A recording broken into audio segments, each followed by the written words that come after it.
পরিচিত এক হিন্দু বোনের প্রশ্ন, যে সন্তানটা মুসলিম বাবা মার ঘরে জন্ম হয় সে সাধারণত মুসলিম হিসেবে জীবন অতিবাহিত করে, আর যে সন্তান হিন্দু বাবা মার ঘরে জন্ম নেয় সে সনাতনী ধর্মে দীক্ষিত হয়।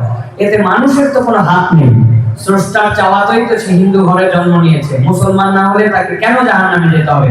তার জন্য ধর্মান্তরিত হওয়া কি সহজ কথা? ধন্যবাদ। যে হিন্দু বোন প্রশ্ন করেছেন সেই বোনকে আমি বিনয়ের সাথে বলতে চাই, আল্লাহ রাব্বুল আলামিন আমাদের প্রত্যেককে বিবেক দিয়েছেন। যাকে আল্লাহ বিবেক দেন নাই, যিনি মানসিকভাবে সুস্থ নন, সেই লোকটা এই জবাবদিহিতার আওতায় নাই। আল্লাহ যাকে সুস্থ বিবেক দিয়েছেন তাকে তার বিবেক সত্যের প্রতি অনুসন্ধান করার, সত্যের পথ খুঁজে বের করার শক্তি সামর্থ্য দিয়েছেন। এটা ঠিক যে মুসলিম পরিবারে জন্মগ্রহণ করার কারণে একজন শিশু একটা অ্যাডভান্টেজ পায় ইসলাম গ্রহণ করবার জন্য। একজন শিশু তিনি অন্য ধর্মাবলম্বী মা বাবার ঘরে জন্মগ্রহণ করার ফলে সে এই অ্যাডভান্টেজটা পায় না, এটা ঠিক।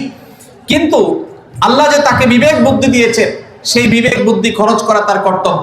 তার কাছে ইসলামের দাওয়াত যদি পৌঁছে থাকে, ইসলাম যে একমাত্র সত্য ধর্ম, সেই আহ্বান যদি পৌঁছে থাকে, আল্লাহ কোরআনে বলেছেন ইন্নাদ-দীনা ইনদাল্লাহিল ইসলাম, ইসলাম হলো আল্লাহর কাছে একমাত্র মনোনীত দিন। আল্লাহ বলেছেন ওমান ইয়াবতাগি গায়রাল ইসলামি দীনান ফালান ইউকবালা মিনহু, যে ব্যক্তি ইসলাম ছাড়া অন্য কোন ধর্মকে দ্বীন হিসাবে গ্রহণ করবে সেটা আল্লাহর কাছে অ্যাকসেপ্ট হবে না।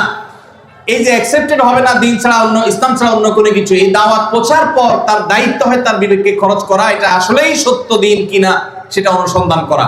সে এতটুকু যদি না করে তাহলে সে তো আল্লাহর কাছে দায়ী হবে। হ্যাঁ, যেটা আপনি বলেছেন যে অমুসলিম পরিবারে জন্মগ্রহণ করে ইসলাম গ্রহণ করা কি সহজ কাজ? না, সহজ কাজ না, কঠিন কাজ। আর এই কঠিন কাজের জন্যই তো তার বিনিময় এত বেশি, যে সে যত পাপ করেছে আল্লাহ তাআলা এই কঠিন কাজটা করার কারণে তার সব মাফ করে দিবে। আল ইসলামু ইয়াহদিমু মা কানা ক্বাবলাহু, ইসলামের আগে সবগুলো আল্লাহ তাআলা মাফ করে দিবেন, কারণ সেই কঠিন কাজটা করেছে।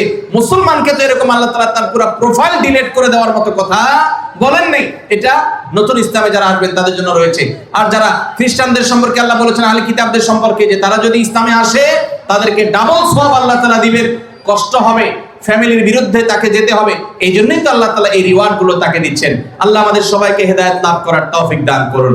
কাউকে আল্লাহ তাআলা মুসলিম বাবা মার ঘরে জন্মগ্রহণ করিয়ে অ্যাডভান্টেজ দিয়েছেন, কাউকে আল্লাহ তাআলা মুসলিম সোসাইটির মধ্যে রেখে অ্যাডভান্টেজ দিয়েছেন, কাউকে আল্লাহ বিবেক বুদ্ধিতে শার্প রেখে তাকে অ্যাডভান্টেজ দিয়েছেন। অ্যাডভান্টেজ সবাই কম বেশি পাচ্ছে, তবে আমাদের কাছে শুধু নিজেদের দুর্বলতাটাই চোখে পড়ে।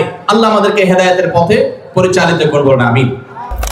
একজন দুইটা প্রশ্ন করছেন। এক প্রশ্ন হচ্ছে, স্বামীর কথা শোনাটা যতটা জরুরি স্ত্রীর কথা শোনাটা কি ততটা জরুরি নয়? স্বামীর কথা যতটা শুনবেন স্ত্রীর কথাটাও কি ততটা শুনবেন কিনা? দেখুন, পৃথিবীতে ফ্যামিলি ব্যবস্থাপনা ইসলামে একটা আছে, আর এর বাইরে পশ্চিমাদের আরেকটা আছে। দুইটা সিস্টেম।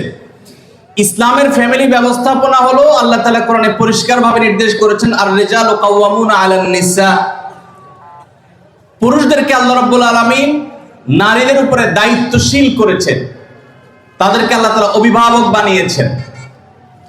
এখন যদি কেউ নারী এবং পুরুষকে সমান সমান করতে চায় তাহলে তার পরিণতি কি হতে পারে পশ্চিমের দিকে তাকালে বুঝতে পারবেন। ভাইরা আমার, একটা ছোট্ট মুদি দোকানও যদি আপনি চালাইতে হয়, একজন মালিক আর একজন শ্রমিক বা কর্মচারী থাকা লাগে কি লাগে না?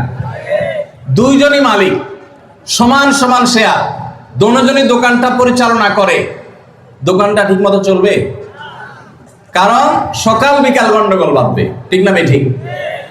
এভাবে কোনো দোকান যদি না চলে তাহলে একটা সংসার কখনো সুষ্ঠুভাবে চলতে আপনি কাউকে না কাউকে অভিভাবক মানতেই হবে। হ্যাঁ, এর মানে এই না যে অভিভাবক যা খুশি তা করতে পারে, জুলুম করতে পারে, অন্যায় নির্দেশ দিলেও সে অধিকার আছে, সেটা ইসলাম বলে না, কখনো বলে না। ভাইরা আমার, আজকের পৃথিবী নারীদেরকে সমান অধিকার দিতে বলে, ইসলাম ন্যায্য অধিকার দিতে বলে। ইসলাম কি দিতে বলে? সমান দিলে সব সময় সমতা হয় না, ন্যায্য দিলে সব সময় সমতা, ন্যায্যতা যেটা যৌক্তিকতা সেটাই হয়।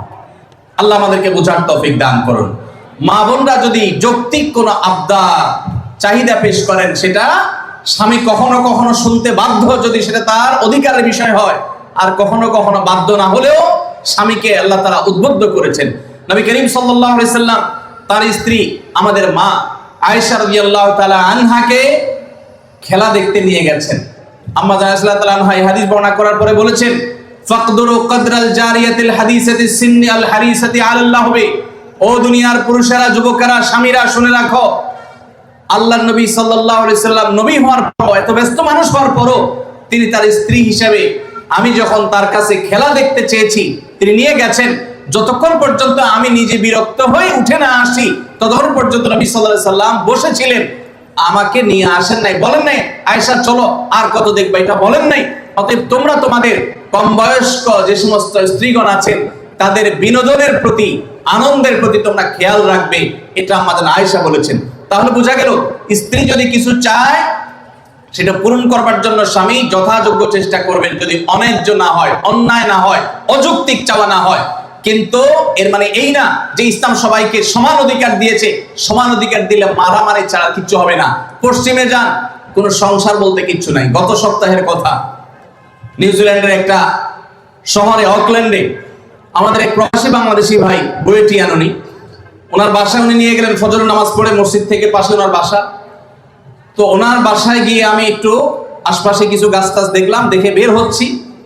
উনি আমাকে দুটা জিনিস দেখালেন। এক হলো বললেন যে ভাই আপনি যে সবজি চাষ করেন ঢাকায়, ওই ভিডিও দেখার পর আমার ওয়াইফের চাপে আমি এই যে লাউ গাছ লাগাইছি, সেই লাউ গায়ে অনেক লাউ ধরছে। চিন্তা করলাম আমরা কাজ করছি এখানে 11,500 কিলোমিটার দূরে, মামুল হয়েছিলাম দূরে, 11,500 কিলোমিটার দূরে। তো তার একজন প্রতিবেশী বৃদ্ধ, বয়স 65 থেকে 70 হবে, এই ভদ্রলোকের সাথে আমার পরিচয় করে বললেন যে আমার নেইবার, আমার প্রতিবেশী। তো আমি বললাম যে তার বাসা যে শুনশান নীরব, ব্যাপার কি? তো বললো যে তার বাসায় কেউ নাই, তার কোনো ফ্যামিলির সদস্য নাই, 20 বছর সে এই বাসাতে আছে, কোনো সদস্য নাই, বয়স 65 থেকে 70। গায়ে দেখি যে ময়লা আবর্জনা লেগে আছে, ভোরবেলা কোত্থেকে কাজ করে আসছে, পরিশ্রম করে খায় দায়। আমি অবাক হয়ে গেলাম। আমাদের দেশে একজন বৃদ্ধ মানুষ 20 বছর ধরে একা একা তিনি উপার্জন করে চলতে হয়, তার দেখভাল করার কেউ নাই। এটা কি কল্পনা করা যায়? আপনি যদি ট্রাভেল করেন সারা দুনিয়াতে দেখবেন বৃদ্ধ বৃদ্ধ মহিলা 60, 65, 70, 80 বছর একা একা ট্রাভেল করছে, কেউ তাদের সাথে নাই। ইসলাম যে পরিবার ব্যবস্থাপনা রেখেছে এটার উপরে পোদ্দারি করতে গিয়ে গোটা পৃথিবীর বেশিরভাগ দেশগুলো নিঃস্ব হয়ে গেছে। অতএব আমরা যারা আল্লাহর বিধানের সাথে পাল্লা দিতে যাব তাদের গোল্লায় যাওয়া ছাড়া কোনো উপায় থাকবে না। মেয়েদেরকে ইসলাম সমান অধিকার দিতে বলে না, কোনো কোনো ক্ষেত্রে ছেলেদের চাইতে বেশিও দিতে বলে, আবার কোনো কোনো ক্ষেত্রে কমও দিতে বলে, যেখানে যতটুকু প্রয়োজন ততটুকু। অতএব সেয়ানে সেয়ানে সমানে সমানে যদি লড়তে চান তো ওদের যে অবস্থা হয়েছে, সংসার ভেঙে গেছে, পরিবার ব্যবস্থা ভেঙে গেছে, সে অবস্থা আমাদের হবে। আমি ওই ভাইকে জিজ্ঞেস করলাম এই লোকটা ফ্যামিলি ছাড়া কেন থাকে, কারো কি একা থাকতে ভালো লাগে? তখন তিনি আমাকে বললেন ভাই সাধে থাকে না, এই জন্য ফ্যামিলি ছাড়া থাকে যে বউয়ের সাথে তো 2 দিনে বেশি 3 দিন বনবে না। নিয়ম হলো, আইন হলো, বেশিরভাগ উন্নত দেশগুলোর আইন একই রকম। 3 বছর যদি বিবাহ লাস্টিং করে, বিচ্ছেদ হলে স্বামীর যা উপার্জন আছে তার অর্ধেক স্ত্রী, স্ত্রীর যা উপার্জন আছে তার অর্ধেক স্বামী পেয়ে যাবে। এই আইনের কারণে মানুষ বিবাহ করতে চায় না, অবৈধ সম্পর্ক দিয়ে সে কাজ সারে, যার কারণে সন্তান হয় না, জেনারেশনের মধ্যে গ্যাপ তৈরি হয়ে যাচ্ছে। আল্লাহ তাআলা আমাদেরকে ইসলামের মতো সুমহান জীবন বিধান দিয়েছেন, এর চেয়ে যৌক্তিক, এর চেয়ে সুন্দর, এর চেয়ে সুখ, এর চেয়ে দাম্পত্য শান্তি আর কোন সমাজে কল্পনা করা যায় না। আল্লাহ তাআলা সকল সেজন্য।